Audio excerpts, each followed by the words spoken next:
Lá no início, quando eu conheci um curso Milagres, ele fala muito sobre medo, né? Ele tem ali o medo e o amor. E a gente muitas vezes entende isso ainda de dentro aqui do medo e do amor das sensações, né? Parece que ele fala, são duas emoções. Mas a gente interpreta, quando a gente chega, a gente interpreta como se fosse o que a gente sente mesmo, né? O medo, sinto medo, ou sinto o amor, e a gente traz aqui como sensações.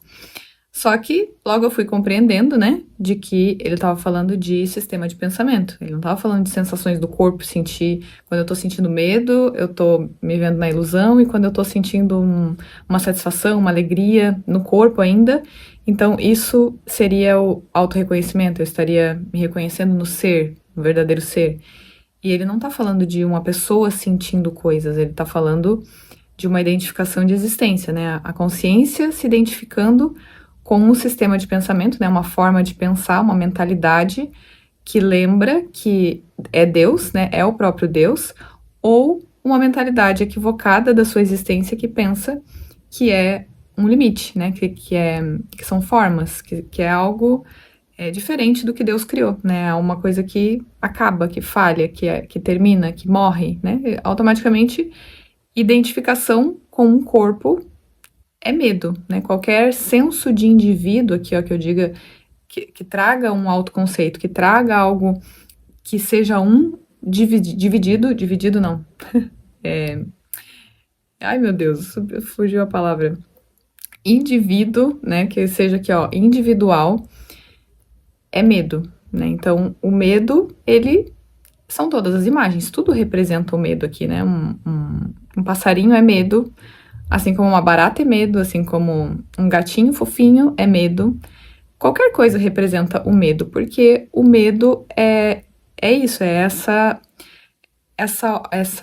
forma de ser separado de Deus, de simbolizar algo que é diferente do que Deus criou.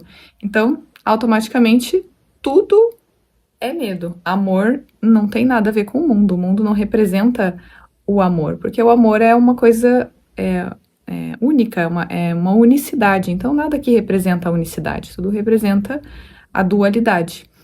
Então, quando eu entrei, aí tinha, né, o amor e o medo, né, e essa questão do prazer, né, o prazer, ele parece que vem de alguma coisa boa, né, uma satisfação, parece que a gente associa o prazer com a alegria, né, a gente está o tempo todo aqui buscando formas de diversão, né, de se divertir, de fazer coisas legais, né, coisas que a gente, sei lá, dá risada, né, o humor, né, uma coisa que a gente busca muito na internet, a gente busca aqui, né, tem muito essa busca de trazer esse divertimento, né, através das coisas, e aí parece que isso não é medo, né, parece que a nossa busca por satisfação e prazer, ela não é vista como também uma outra forma de medo, mas também é uma forma de medo, porque ainda é a consciência pensando que é um corpo aqui, buscando algo externo para trazer aqui uma satisfação que na verdade é só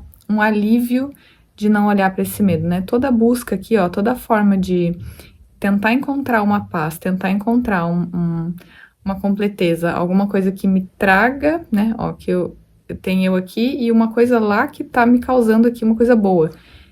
Automaticamente eu tô me vendo separado de Deus, porque eu tô me vendo algo que tá faltando alguma coisa, então eu preciso buscar alguma coisa que me traga uma felicidade.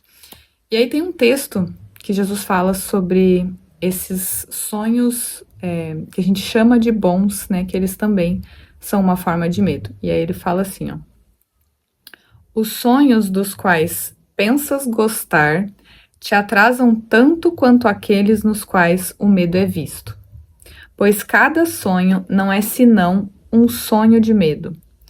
Não importa que forma pareça tomar.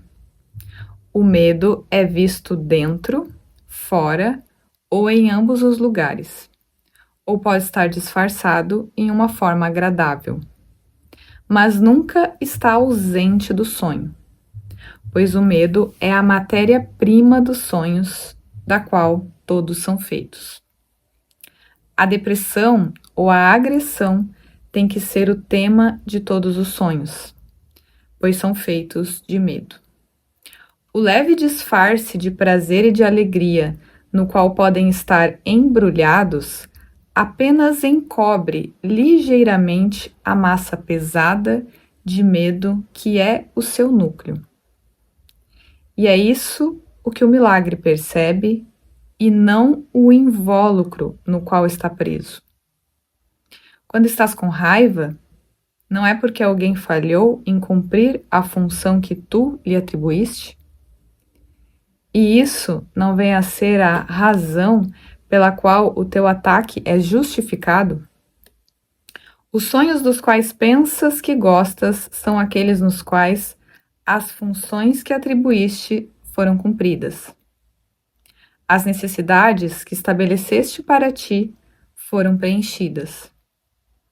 Não importa se são preenchidas ou simplesmente se tu as queres. É da ideia que elas existem que o medo surge. Os sonhos não são mais ou menos queridos, ou são desejados ou não são. E cada um representa alguma função que atribuíste, alguma meta que um evento, um corpo ou alguma coisa deveria representar e deveria conseguir para ti. Se isso tem sucesso, pensas que gostas do sonho. Se falhas, pensas que o sonho é triste. Mas o fato de ser bem-sucedido ou de falhar não é o seu núcleo, mas apenas a fina embalagem. Então, quando parece que a gente está aqui, né, almejando coisas, metas, né, trazendo aqui um buscar de satisfações de coisas, parece muito que a gente está indo atrás de uma coisa que é boa para nós, né? Parece que tem uma satisfação ali. Mas o que está por trás disso, né? O tempo todo, se eu estou buscando uma satisfação, de onde que parte uma busca por uma satisfação? Tem que vir de uma insatisfação. Eu tenho que estar insatisfeito para eu ir lá e buscar alguma coisa que vai me trazer uma coisinha aqui. Então, isso já está partindo de uma insatisfação. Então, o que vai ser refletido? O que vai ser reencenado o tempo todo? A mesma ideia de satisfação, a mesma ideia de falta, né? Quanto mais a gente vai em busca dessas coisas, mais a gente retorna para os mesmos estados de conflito, né? Os mesmos estados de, como ele fala, né? Ele tem uma parte que ele fala da depressão. Enquanto a consciência busca esse prazer no mundo, ela vai experimentar o oposto disso, que é a depressão. E aí, o que acontece, né? Quando a gente chega na metafísica, né? E aí a gente entra em contato com isso. E aí já vem uma sensação assim, né? Então eu vou ter que soltar. Como assim? Eu vou ter que parar de fazer o que eu gosto, né? Como assim agora não vou fazer as coisas que eu gosto? Não vou fazer mais essas coisas? E não é sobre não fazer o que eu gosto, mas por que eu quero fazer o que eu gosto? Por que eu quero ter o direito de fazer as coisas que eu gosto de fazer? Por quê? Pra que eu quero fazer essas coisas? É aí que tá o questionamento. Não é soltar tudo assim, né? De, não vou fazer mais nada que eu gosto e agora eu vou... Não é, porque tu tem que olhar o que tá por trás daquilo ali. Qual é a vontade que tá ali? Qual é a crença que tá sendo mantida ali por trás? Né? Tem alguma coisa que eu penso sobre mim que aquela forma ali, ela tá escondendo, né? Um exemplo, né? Quando lá no início, eu gostava muito de escutar essas músicas gospels que fala. Agora não sei como é que fala, né? Mas né, música gospel. Gostava de ouvir essas músicas, né, que falavam ali de Jesus e tudo mais. E aí tinha uma emoção ali, sabe, aquela coisa que tu escuta a música e fica ali.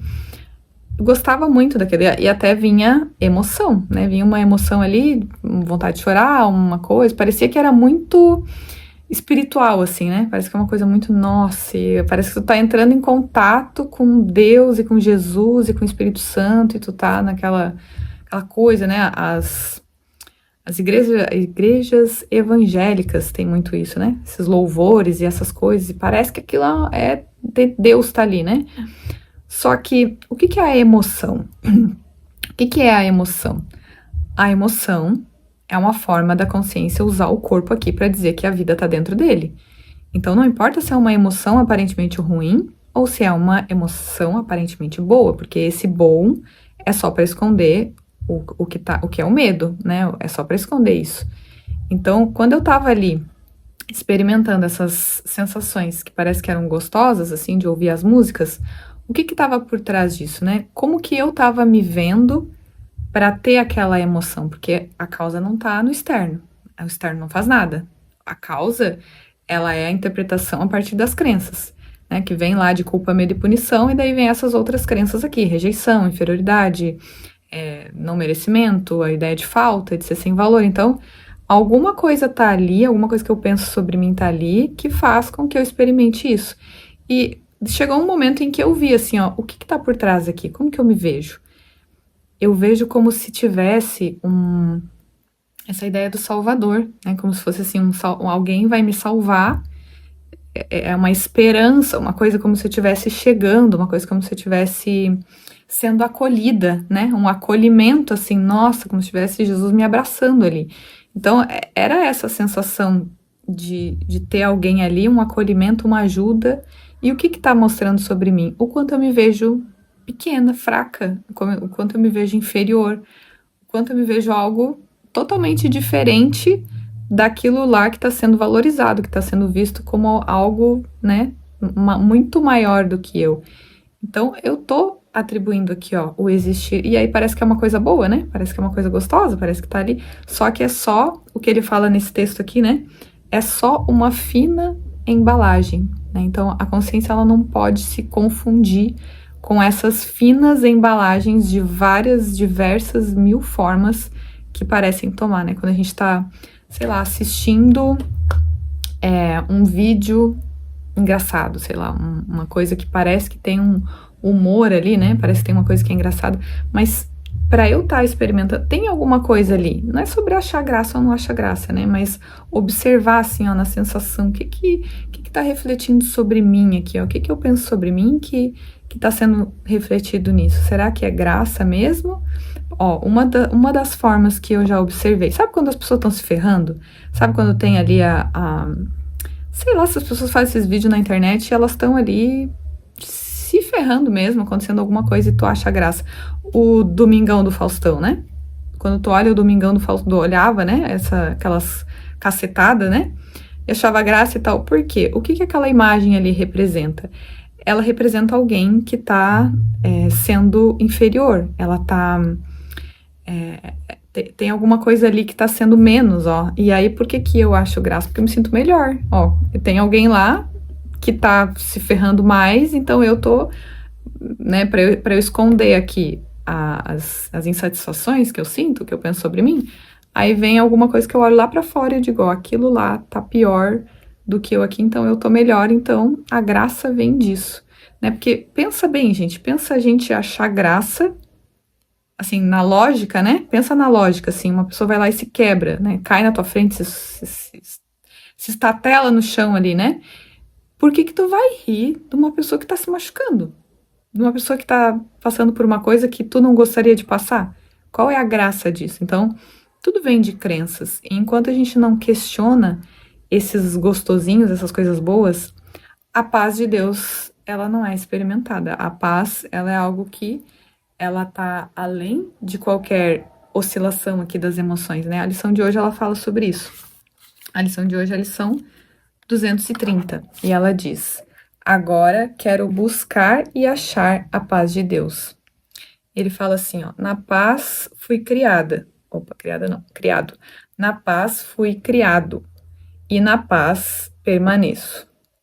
Não me é dado mudar o meu ser. Quão misericordioso é Deus, meu Pai, que ao criar-me, me deu a paz eterna. Agora, peço apenas para ser o que eu sou. Agora, peço apenas para ser o que sou. E isso pode ser negado a mim, se é para sempre verdadeiro? Pai, busco a paz que me deste na minha criação. O que foi dado, então, tem que existir agora, pois a minha criação foi a parte do tempo e ainda permanece além de qualquer mudança. A paz em que o teu filho nasceu em tua mente ainda brilha inalterada. Eu sou como me criaste. Basta que eu te invoque para achar a paz que me deste. Foi a tua vontade que a deu ao teu filho. Então, essas coisas, né, que ficam na frente da paz de Deus, elas não precisam ser negadas, mas elas precisam ser questionadas, porque tudo o que eu já busquei até aqui, que eu penso que me fez feliz, né, seja pessoas, passeios, viagens, coisas, coisas aqui, ó, coisas que a gente compra, todo tipo de coisas, né, e de pessoas que a gente já colocou aqui, ó, como algo que eu gosto, isso são só formas de esconder as crenças. É só isso que está acontecendo, né? A consciência, ela tá experimentando ali a crença, né, entrando ali em conflito, ou ela tá no alívio disso, ou ela tá buscando uma forma rápida de não olhar para esse medo, não olhar para isso. E enquanto ela não olha, a paz ela não pode ser vista, né? A paz, a experiência de ser como Deus, ela não é vista porque a consciência está negando a paz, dizendo que ela é uma imagem, né? Dizendo que ela existe através de todas essas imagens aqui. Então, todas essas coisas, elas precisam passar a ser ferramentas de observação, né? Onde eu observo aqui, por que eu penso que eu gosto disso, né? O que isso me traz para eu olhar o que está escondido ali. E assim a consciência vai começando a tanto retirar o significado disso, né? Retirar o significado dessas coisas. E cada vez mais vai ter muitas coisas aqui que tu não vai, mas não faz sentido tu ir numa situação em que tu sabe que aquilo é só. Não tem diferença. Pensa, ó. Se tudo tá. Se tudo tá na mente, né? A paz, ela é um estado mental. Então, por que eu penso que eu preciso, sei lá, ir em algum outro lugar para achar o que lá? O que eu quero lá? Se a paz é um estado mental. Se a alegria eu posso experimentar ela fazendo qualquer coisa. Por que eu quero aquela coisa? Então, por que eu quero aquela coisa específica? É dessa vontade que a gente precisa ver que é uma crença guiando, né? Uma crença que está me conduzindo a ir lá e confirmar aquilo ali. E aí continuar nessa ideia de não ver a paz, de não estar em paz. Porque ela continua indo pensando que está indo para uma coisa que é boa, mas não é boa no sentido de que vai levar à depressão, ao sofrimento, e enfim, essas outras coisas que a gente não gosta de passar. E não é sobre não passar sobre isso ou passar sobre aquilo, mas é querer se reconhecer como Deus, né? Essa é a meta, é trazer a consciência, lembrar que ela é Deus e não existindo a partir dessas imagens aqui, nessa percepção. Então é isso, que a gente se observe nessas coisas boas e também traga isso para o perdão, né? Traga isso para a correção da percepção. Então é isso, até o próximo vídeo, um beijo e tchau!